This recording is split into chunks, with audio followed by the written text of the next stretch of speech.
You see, in the beginning is a movie ticket. Yeah, I went to watch Meg, and I wanted to see this movie because I kind of read Steve Alton's book back in the day, and what I can tell right now when I watch this movie is that, well, it's a faithful adaptation. How faithful? Well, let's just say it's good. I mean, if I'm going to use a comparison between movies and books, I think the best thing to do would be to describe it as how good it is. Well, you know about John Carpenter's The Thing, the 1982 movie, when it was an adaptation of the novel Who Goes There? I mean, the novel and the movie are different, but they're both good. This is what I can describe about this movie. The book is good, the movie is good, and the only thing I can tell you is that yes, there will be differences between the movie and the book. Now, as far as differences go, at least I can remember in the book, yeah, minor spoilers by the way. In the book, I remember that Jonas Taylor, yeah, the main character.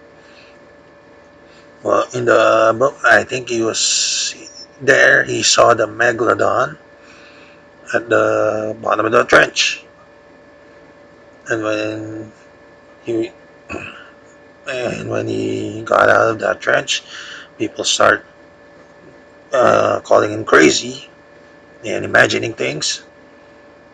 Well, later on in the book, it was proven right. Well, in this movie, Jonas Taylor didn't see the Meg. Yes, he was rescuing people in this nuclear sub that got attacked, and he didn't get a glimpse of what was the nuclear sub's attacker. And yeah, it was in the Philippine Trench where the nuclear sub got attacked. Now, I don't know what the nuclear sub is doing there.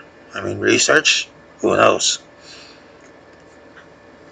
That's what happened in the movie. And in the book, Jonas Taylor has this, like suffering from PTSD, post traumatic stress disorder, or yeah, at least that was what happened in the book. And he refuses to go back in the trench. But later on, he does come back to the trench. And there, he actually confronts the Megalodon. Oh yeah, that's another thing. How the Megalodon got out of the trench.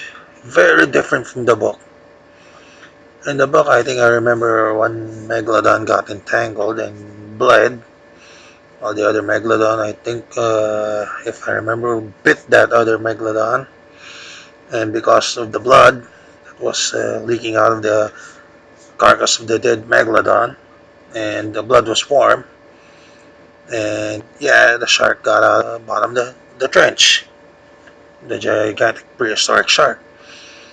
In this movie, it was the origin that exploded, and it seemed to have vented hot air or gas, and it got a path into that part of the ocean where there's cold water in the middle.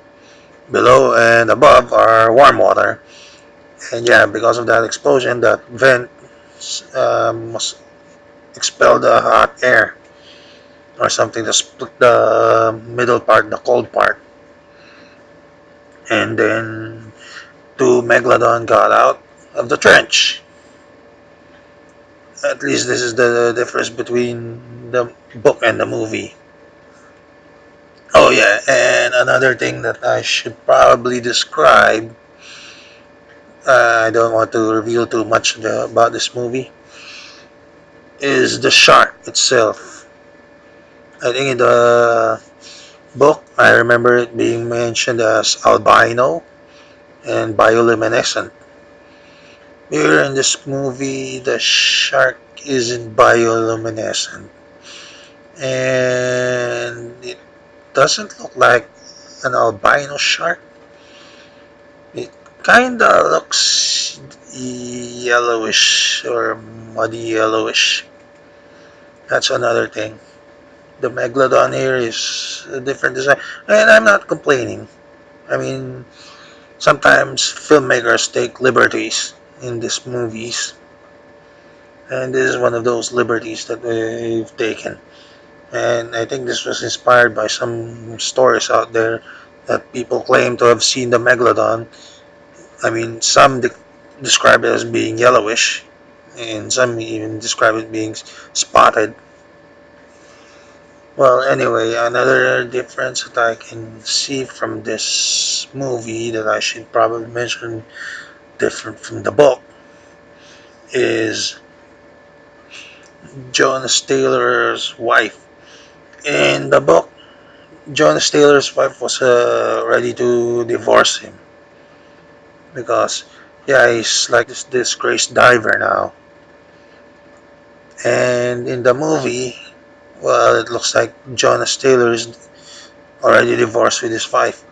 Oh yeah, and his wife here is actually uh, part of the crew that dived in the trench in that submersible known as the Origin.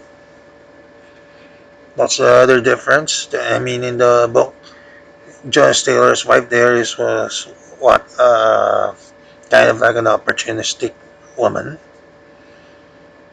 Here, the Jonas Taylor's wife isn't exactly obnoxious woman or an annoying woman. Another difference is I remember um, there was Japanese characters in the book, but here they seem to have been replaced by Chinese. I mean, I have nothing against Chinese, but yeah, again, this movie took a lot of liberties, and I can see that. Well, I guess this is because this movie is a joint production of Warner Brothers and some Chinese company. Well, I'll leave you to that to uh, research. Now, as far as how good is this movie, like I said, it's equally as good as the book. And yeah, another thing that I should probably mention is yeah, don't expect the Megalodon chomping on a T Rex or something like that.